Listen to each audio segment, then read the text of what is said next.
So my dude's Valkyrja. Today I want to talk to you about why no one wants Dehya. Basically, in the ultimate irony, I'm going to be farming Dehya's materials in the background, or talent materials, because I plan on getting her. But I'm going to talk about why no one wants her and why she's basically doesn't seem to be very good. Now, this could all be subject to change with practicality testing, but I really doubt it's actually going to change. It just does not look like she's just going to be all that solid in comparison to literally anybody else, and it makes sense as to why she's going in stand banner, and being on stand banner is not a good thing because it means you really have only this one shot to actually get Dehya if you want to, but it also means that you always have the possibility of, if you go all in and get Dehya, getting Dehya by losing at 50-50 on the next banner. So that is definitely a thing. But I want to talk about her and why everybody basically doesn't like her. There is quite a few reasons. One is the weird, like, every character that levels up gets an ascension stat, right? For Raiden Shogun, I believe it's energy recharge, or electrical damage 1 and 2, can't remember. But every character gets an ascension stat, and the ascension stat normally plays pretty heavily into their kit. Well, for Dehya, her ascension stat is HP percent. Now, the amount of her kit that actually functions off HP percent really is pretty trivial. She gets a very, very small amount of bonus damage dealt on top of her other damage off of HP. With C1, it becomes a little bit more, but even then, it's not really worth talking about. So even though she has a HP percent as an ascendancy bonus, it kind of does nothing for her kit. It lets her take more bleed stacks, but yeah, it's just not that good. So her ascendancy stat already is just kind of whatever. But then we get into the fact that she is Pyro, which a lot of people love Pyro for its reactions with other elements. It allows for really high damage reactions, and it lets people do like melt and vape teams and just do lots of damage. And she doesn't really synergize well with elemental reactions as a whole. Like, just not at all. Because the way her ult works, it's kind of similar to Raiden's, not really. So you have to understand the action of the way things work and the way things happen. And basically, whenever her ult happens, she throws down her sword and starts throwing hands. And you can press a button to make it ult faster. Well, normally whenever you use Raiden Shogun, for example, like, I'll pop the ult, but then the action of me doing the attack after is counted as a normal attack. The action is a normal attack, but the damage is burst damage, right? Does that make sense? So it can still proc a lot of off-field effects because it's considered a normal attack, as on startup. It's considered the action of making a normal attack, even though the damage is burst damage. With Dehya, every time you mash that circle button while she's in ult, it's still considered an ult. You're still doing an ult action, meaning there's not a lot of actual synergy she can do. And not to mention, with ICDs and her with ICDs, she has really terrible ICDs, so pair that with her already inefficient ability to actually proc off-field reactions or trigger off-field effects like Xing Cho or Yelan, you're going to end up with a character that she has a lot of trouble vaping inside of her ult. She has a lot of issues doing any type of things like that.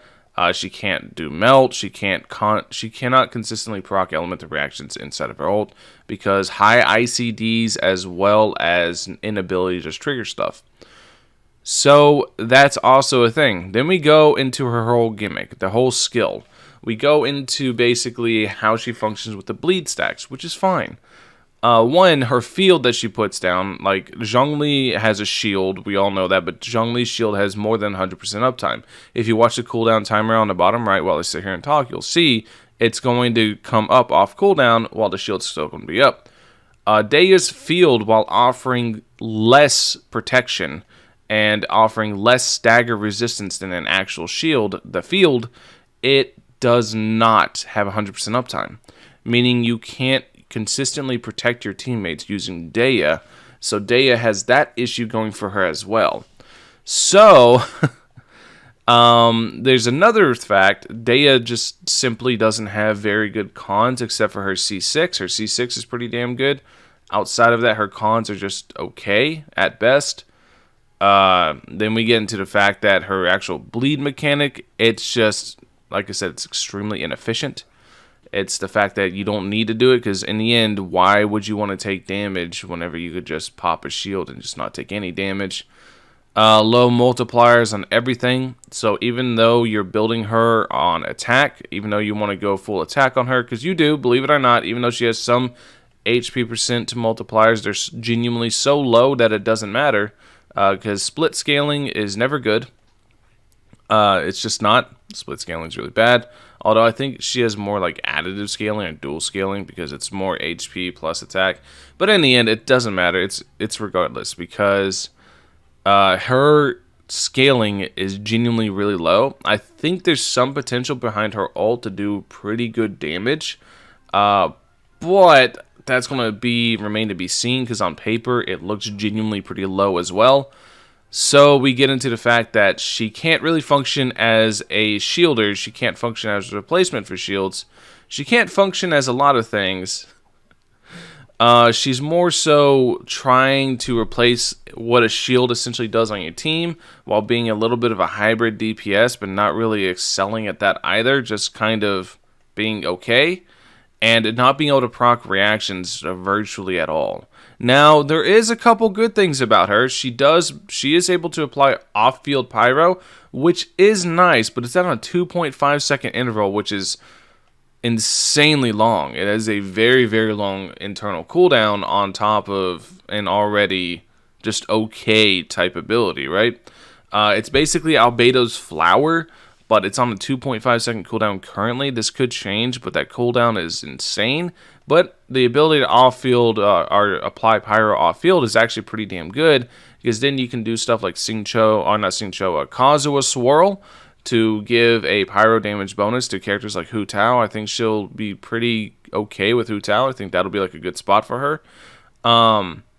But in the end, the main reason nobody wants Dehya, one, she was shoved into standard, and two, her kit just does not look all that good. Now, that being said, I'm still getting Dehya. Now, why? Because I love the challenge of trying to make bad characters good.